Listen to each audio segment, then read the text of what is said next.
Officers were not looking for a child, they were looking for drugs. It was a routine drug raid. Officers arrived at the apartment of a known drug dealer in southern Tehran, Iran. Officers knocked on the door of the ground floor apartment. No one answered. Then, through a kitchen window, someone jumped. Officers entered the building. They broke down the door. What came next was not routine. They found the drugs, they found the paraphernalia, but none of that is what stopped them. What stopped them was a refrigerator. Its door had been sealed shut, not with a lock, not with a latch, with layers of clear tape pressed firmly around every edge, every seam, wrapped over and over until the door could not be opened without tearing through it. Officers tore through it. Inside the upper compartment, there was a blanket. It had been folded around something, wrapped carefully, the way you might wrap something you wanted to preserve. They pulled the blanket forward. Inside was a child, a girl, approximately 7 years old. Her face was discolored,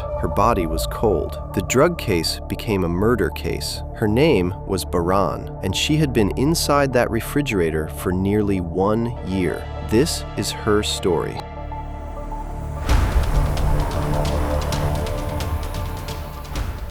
The apartment belonged to a man named Afshin. He was 37 years old. He had grown up with money, or so he told people, from a respected family with money and connections. By the time the police arrived at his door, that story had been unraveling for years. At 20, he had started using drugs, gradually, then heavily. The people around him drifted away, one by one, the way people tend to drift away when someone they love becomes someone they no longer recognize. By his mid-30s, Afshin was alone in his father's apartment in Shari Ray, dealing low-level narcotics to make enough money to sustain what he had become. He was not, by most accounts, a violent man. Neighbors described him as unremarkable, someone who kept to himself. He owned 2 additional units in the same building, which he rented out.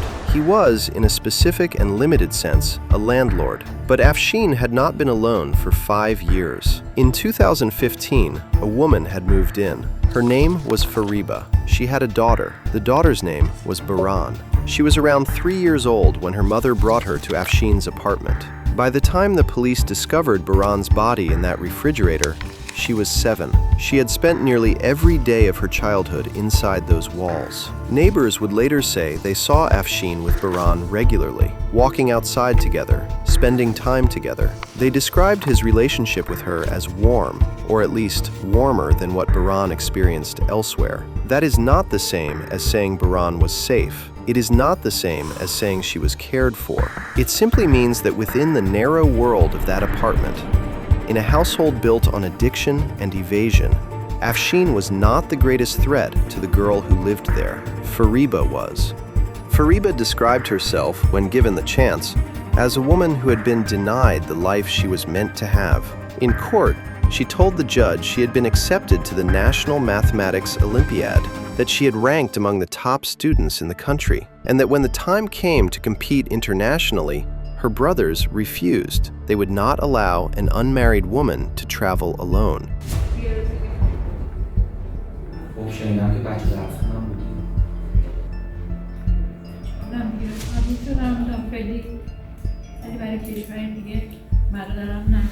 The judge asked her directly, "You were an educated woman. Why did you agree to marry a man you suspected might be an addict?" Fariba's answer was familiar to investigators by then. It was someone else's fault. It had always been someone else's fault. Her brothers had stopped her career. Her husband had introduced her to drugs. The life she was living was not the life she had chosen.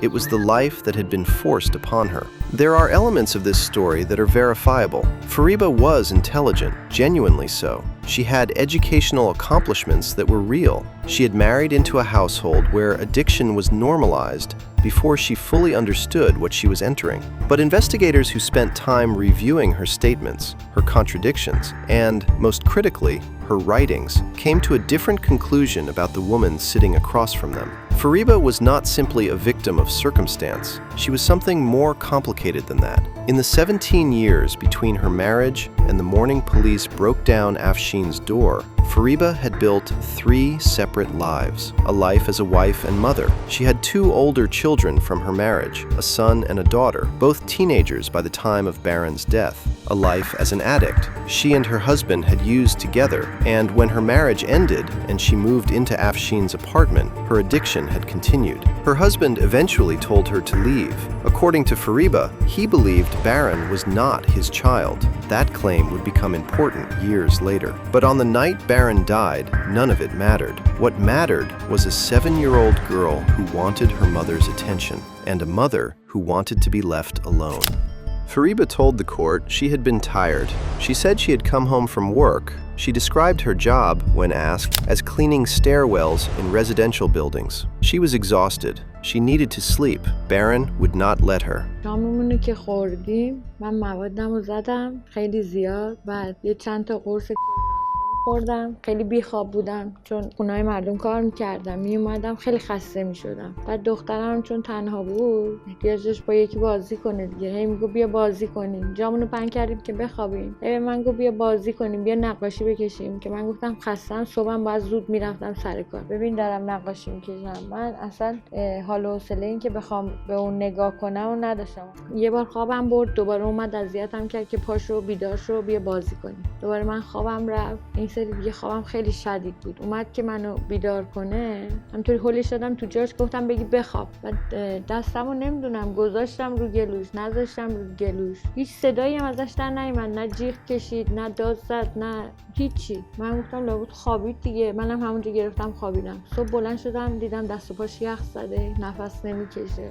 7 years old, locked inside during the height of a pandemic that had shuttered schools and emptied streets. It was autumn 2020. Tehran was deep into its second wave. The apartment had been Baran's world for most of her life, and now even the smallest freedoms had been taken away.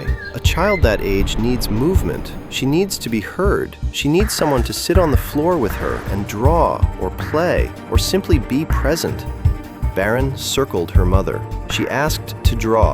She asked to play.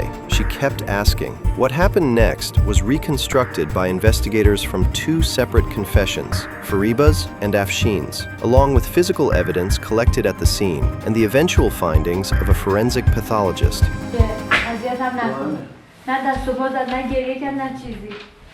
چقدر نگه داشتیش؟ چند دقیقه بیشتر طول نکشید. چند دقیقه؟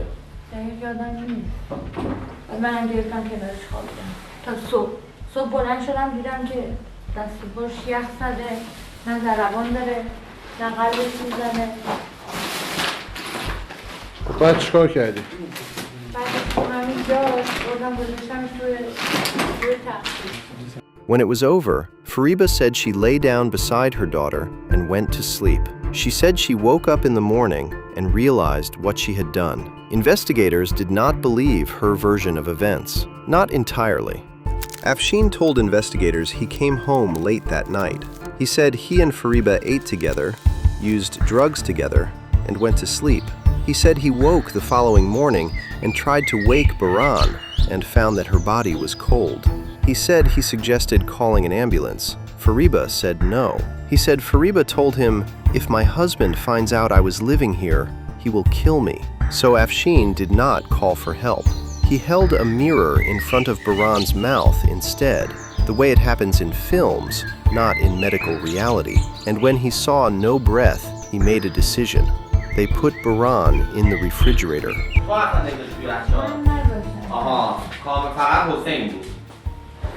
حسین چطور گذاشتی یاشو انجام بده؟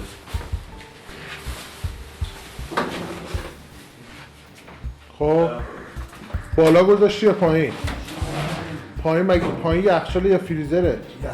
Afshin would later say he wanted to give Baran a proper burial, that he had found someone willing to arrange a grave, discreetly, without questions, for 300 million tomans, the equivalent of several $1,000s at the time, that he was waiting until he had gathered the money.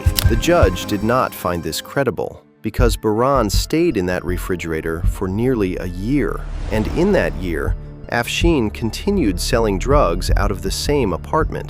He continued renting his other units. He was not, investigators believed, unable to afford what he claimed to be waiting for. What he was doing was waiting for a problem to disappear. Fariba, for her part, did not leave the apartment. She stayed, she slept there, she cooked there. She lived every night 20 meters from a sealed refrigerator containing her daughter's body. She told investigators that in the summer, when the heat became a concern, she placed a fan in front of the refrigerator to manage the smell. On Nowruz, the Persian New Year, she arranged the traditional holiday spread on the floor in front of the refrigerator, candles, a mirror, symbolic items meant to welcome in the new year. She told the court she did it so she could be near her daughter for the holiday. She said she sang lullabies. It is not possible from the outside to fully understand what kind of mind holds both of those things at once. A mother singing to her child through a sealed refrigerator door while also calculating how to make sure no one ever found out what was inside it. But investigators were beginning to understand exactly what kind of mind it was. Because when they searched the apartment after documenting the drug evidence, they found 2 notebooks, both written in Fariba's handwriting, both about Bahran. The first notebook was addressed to Baran directly. It was a letter to Baran, written with love and regret. Fariba had written about Baran's life, the hardships, the poverty, the things her daughter had never been given. "You never even had a doll," she wrote. She wrote that she had not been a good mother, that she was sorry. The second notebook was different. It contained a carefully constructed narrative in which Afshin, not Fariba, was responsible for Baran's death. Details, a sequence of events, written as though it were a factual account. When investigators confronted Fariba about it, she admitted what it was. She said she had written it in case Afshin ever turned her in, a backup story, a document designed to redirect suspicion, prepared while she was still living in the apartment with a body in the refrigerator. Investigators drew a clear conclusion from those 2 notebooks. Whatever she claimed about not understanding what she had done, whatever she said about the drugs, the exhaustion, the confusion, Fariba's mind had been working clearly enough in the aftermath to construct a plan. She had grieved in one notebook, she had strategized in the other, and she had kept both. The forensic pathologist's report changed everything. Up to the happened, investigators believed they understood what 2 addicts had hidden the body. Horrific, but straightforward. Then the forensic report arrived, and suddenly, the entire timeline stopped making sense. The cause of death was not manual strangulation. The cause of death was oxygen deprivation caused by being confined within an enclosed space. In the courtroom, the judge read this finding aloud and then looked directly at Fariba. "You understand what this means," he said. "This means that Baran was still alive when she was placed inside the refrigerator. She did not die from what you did to her neck. She died because the refrigerator ran out of oxygen." Fariba began to cry. می‌دونی پزشکی قانونی علت فوت باران رو چی اعلام کرده؟ کمبود اکسیژن به علت قرار گرفتن در محفظه بسته. معنی این چیه مادر؟ یعنی باران زمانی که داخل یخچال قرار داده شده زنده بوده. What the forensic evidence had established was this. When Afshin held the mirror in front of Baran's mouth and saw no breath, he was wrong. When they concluded she was gone, they were wrong.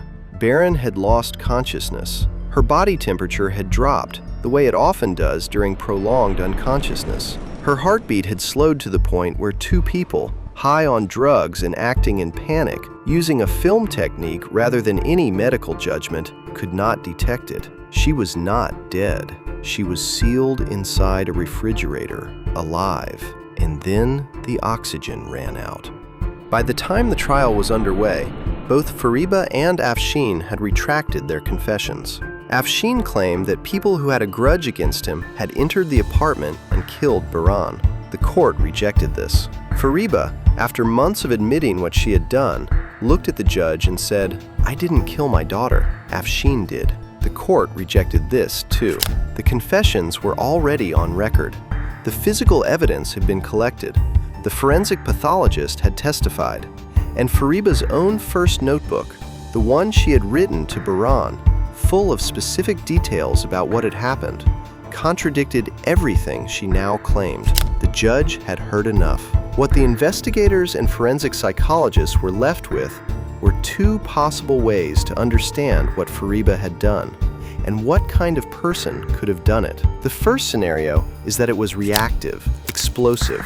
A mother so damaged by addiction, by years of deferred pain, by a life of chronic instability, that on one specific night, she snapped under the pressure of a child who simply wanted her attention. That the act was impulsive, driven by something breaking, not by something planned. This interpretation fits some of what is known about her psychology. There is a consistent pattern in Fariba's self-presentation. In every version of her story, she is always the victim. Her brothers stopped her career. Her husband ruined her.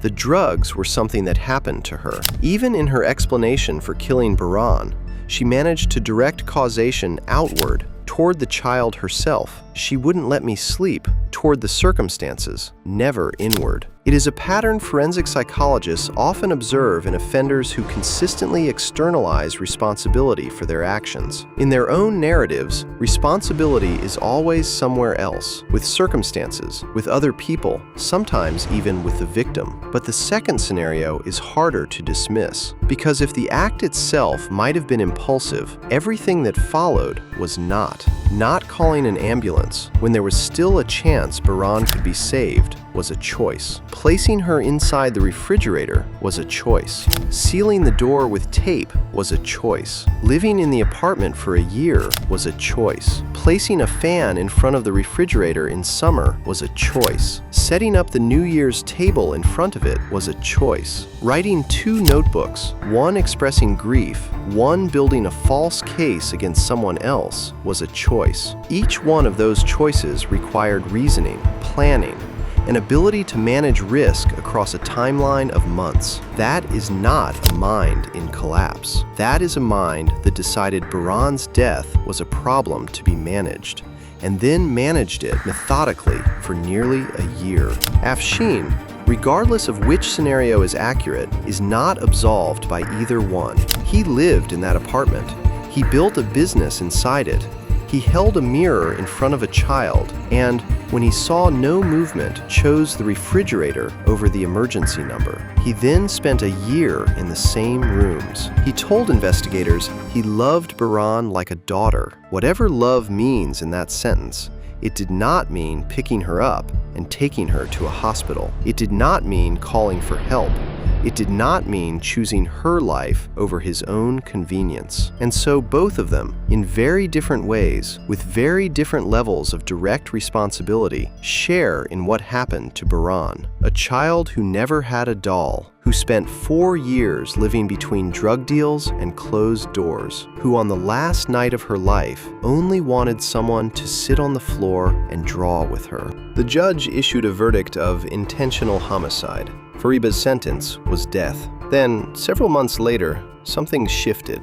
Bahran's father appeared, or at least a man claiming to be her father. He had been absent for years, and his parentage had never been legally confirmed. Under Iranian law, the family of a murder victim holds the final authority over punishment. They can demand execution, or they can accept financial compensation instead, known as diya. He said he was willing to accept the diya. As of the time this case was documented, Fariba's sentence remained suspended, pending a legal determination of whether this man is, in fact, Bahran's biological father. If confirmed, he holds the legal authority to accept the diya, and if he does, the state cannot carry out the execution. Fariba could potentially walk free. There is no clean resolution here. There is a child who deserved more than she got from every adult in her life. Police arrived at that apartment looking for drugs, a routine raid, something they had done countless times before. Instead, they found a 7-year-old girl wrapped in a blanket inside a sealed refrigerator. Her name was Bahran, and this is how the world finally found her.